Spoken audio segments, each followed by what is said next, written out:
राष्ट्रवादी काँग्रेसच्या मार्गदर्शनाखाली मातंग समाजातील लोकांच्या आर्थिक, सामाजिक आणि शैक्षणिक उन्नतीसाठी लोकशाहीर अण्णाभाऊ साठे विकास महामंडळ गेली अनेक वर्ष कार्यरत आहे। साहित्यरत्न लोकशाहीर अण्णाभाऊ साठे विकास महामंडळाची 11 जुलै 1985 साली स्थापना झाली।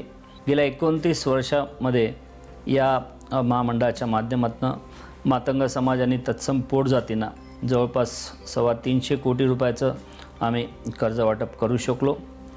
या महामंडळाच्या माध्यमातून आपण उच्च शिक्षणाची योजनेसाठी आपण शैक्षणिक कर्ज योजना त्या ठिकाणी सुरू केलेली आहे।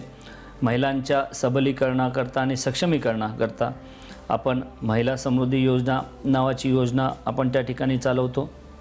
आपण प्रशिक्षण योजना देखील या महामंडळाच्या माध्यमातून आपण चालवतो। या समाजाचा आर्थिक स्तर आणि शैक्षणिक दर्जा उंचावण्यासाठी हे महामंडळ सातत्याने काम करते। या महामंडळातर्फे गरजू लोकांना लहान मोठ्या उद्योगधंद्यांसाठी कर्ज पुरवलं जातं। याशिवाय उद्योगधंद्यासाठी आवश्यक त्या उपकरणांचा पुरवठा देखील केला जातो। मागेल त्याला अर्ज आणि शिकेल त्याला कर्ज या संकल्पनेखाली आम्ही जवळपास प्रतिवर्षी मातंग समाजाच्या मुलांसाठी व मुलींसाठी जवळपास 5 कोटी रुपयाची उच्च शिक्षणाच्या कर्जासाठीची आम्ही विशेष अशी तरतूद करून ठेवलेली आहे।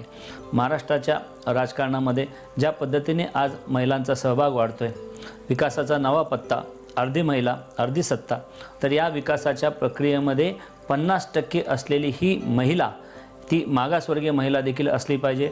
त्यात मातंग समाजाचा महिलेचा देखील यामध्ये मोठ्या प्रमाणावर सहभाग असला पाहिजे। त्याची जाणीव महामंडळाने घेतली। NSFDC जे केंद्राचं महामंडळ आहे, त्या महामंडळाच्या माध्यमातून संबंध भारतामध्ये महिला समृद्धी योजना मोठ्या प्रमाणावर राबवणारं हे एकमेव लोकशाहीर अण्णाभाऊ साठे विकास महामंडळ ठरलं। विकासाच्या या मुख्य प्रक्रियेमध्ये सन्मान्य पवार साहेबांचं जे महिला सक्षमीकरणाचं धोरण आहे, सन्मान्य उपमुख्यमंत्री अजितदादा पवारांनी ज्या पद्धतीने या महिला सक्षमीकरणाला हात दिला।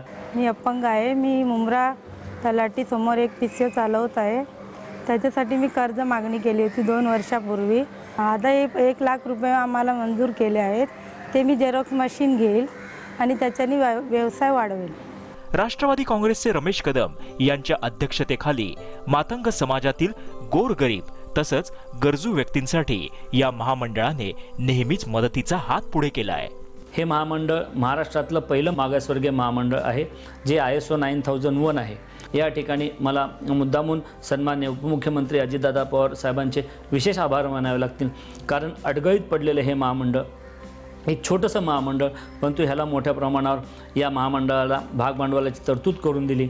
300 कोटी रुपये एवढं या महामंडळाचं अधिकृत भागभांडवल या महामंडळाला दिलं। त्याच्यामुळे मोठ्या प्रमाणावर आज या गरीब वर्गाला, मातंग समाजाला मोठी ताकद देण्यामध्ये हे महामंडळ यशस्वी ठरलेलं आहे। राज्यामध्ये मातंग समाजावर जर कोणते सामाजिक किंवा राजकीय अत्याचार झाले अथवा ॲट्रॉसिटी झाली किंवा त्यांच्यावर जर कुठली दुर्घटना झाली, नैसर्गिक आपत्ती ओढावली, तर हे महामंडळ 24 तासाच्या आत जवळपास 1 लाख रुपयाचं कर्ज किंवा 1 लाख रुपयाची आर्थिक मदत आपण त्या ठिकाणी प्रथम प्राधान्याने त्यांना अडचणीच्या काळामध्ये करून देतो।